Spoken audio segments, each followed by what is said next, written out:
What's up, guys? This is John Romaniello, or Roman, from RomanFitnessSystems.com, coming at you on behalf of Adam and Ryan over at Bodyweight Coach. Adam and Ryan asked me to stop by and give you a bit of insight on intermittent fasting, which is quickly becoming the most discussed nutritional practice on the internets today. So I kind of wanted to stop by and give you two things. The first is an overview of the practice itself, and it is actually practices because there is a lot of ways to do it, and also give you some insight on the benefits of intermittent fasting. So intermittent fasting, or IF as it's known, is really the practice of abstaining from food for a predetermined period of time.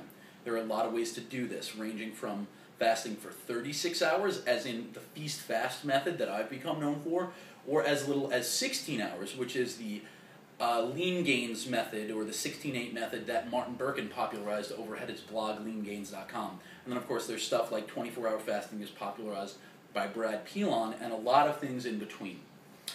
So, obviously, the differences between these are as simple as the length of time that you're fasting, but as complex as the benefits that they get. So let's briefly talk about the benefits of intermittent fasting, and then in the blog below we'll sort of get into the differences between the various methods.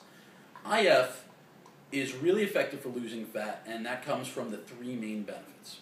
The first of these is obviously caloric abstinence. Obviously, if you're not eating for 36 hours, you're going to be taking in less calories, and that can very quickly lead to fat loss. If you look at a week as just being 7 days, and you're fasting or abstaining from food for 2 of those days, then you're eating 5/7 as many calories as you were, assuming that you don't sort of make up for the extra calories by eating on other days, right?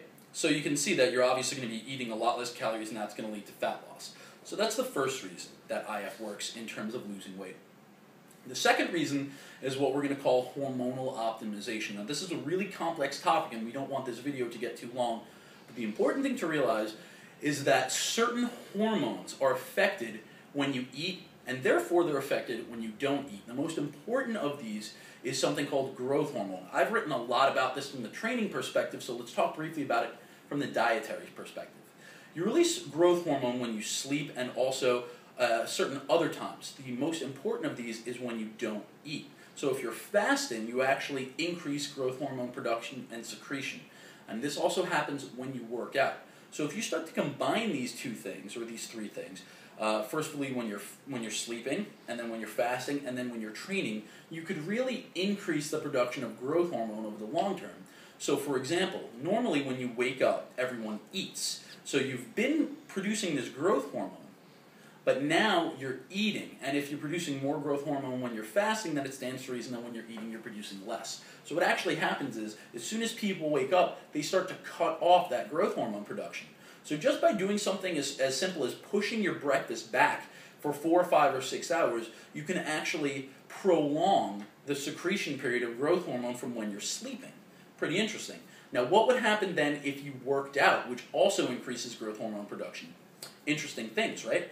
So what happens is, in order to maximize and optimize the production of growth hormone, one of the things that IF proponents suggest is pushing your breakfast back and then having your first meal come immediately after a workout. So let's say instead of eating at 8 a.m., you would eat at 1 p.m., which would come right after a workout. And you're going to minimize insulin and maximize growth hormone, which is going to lead to greater fat loss in the long run.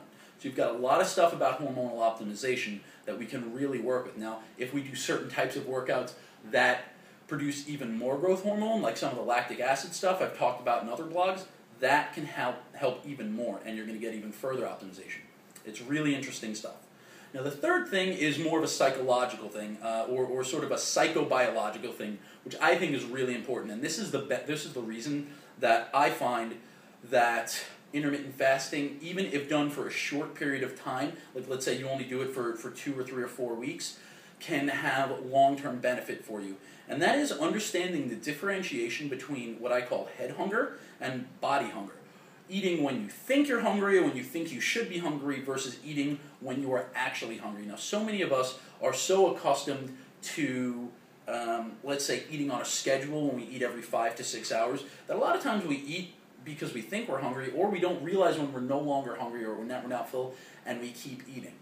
If you incorporate IF for just a few instances, let's say a 24-hour fast here, a 36-hour there, you're very quickly going to become aware of what true hunger is. And creating this awareness inside of yourself, both psychologically and physiologically, is going to help you in the long run from overeating. And it's going to make you aware of when you are no longer hungry and when you weren't hungry to begin with. One of the things that I have found is that I no longer eat as much as I used to during any given meal because I am so unaccustomed to that frequent feeding model now that I practice intermittent fasting. It's something that is not really talked about as much in the IF world, but that I think that for people who aren't necessarily super serious about getting shredded, but are just looking to lose weight and live a healthy lifestyle, this is what's going to have the longest term benefit for you. So again, we have three main benefits of intermittent fasting. We have that caloric reduction that is sort of inherent in eating less frequently.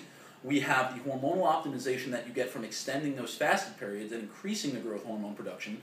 And then the third one is understanding hunger, head hunger versus body hunger. Really important thing. So we're going to talk more on the blog below, but I really want you to focus on is thinking about which style of fasting might be good for you. Abstaining from food for 36 hours after a cheat day, or abstaining from food for just 16 hours every day going forward. A lot of different methods. I encourage you to look at them all. We're going to post some links. But again, this is a very hot nutritional practice, and even if you don't use it, which I encourage you to, it's very important to understand it so that you can be part of the discussion in all of these forums. So we're going to give you more information, tons of content coming over the next couple of weeks. But for now, if you have any questions, leave them on the blog below. Once again, this is Roman for RomanFitnessSystems.com. Thank you to Adam and Ryan for having me. We'll talk to you soon, guys. Thanks.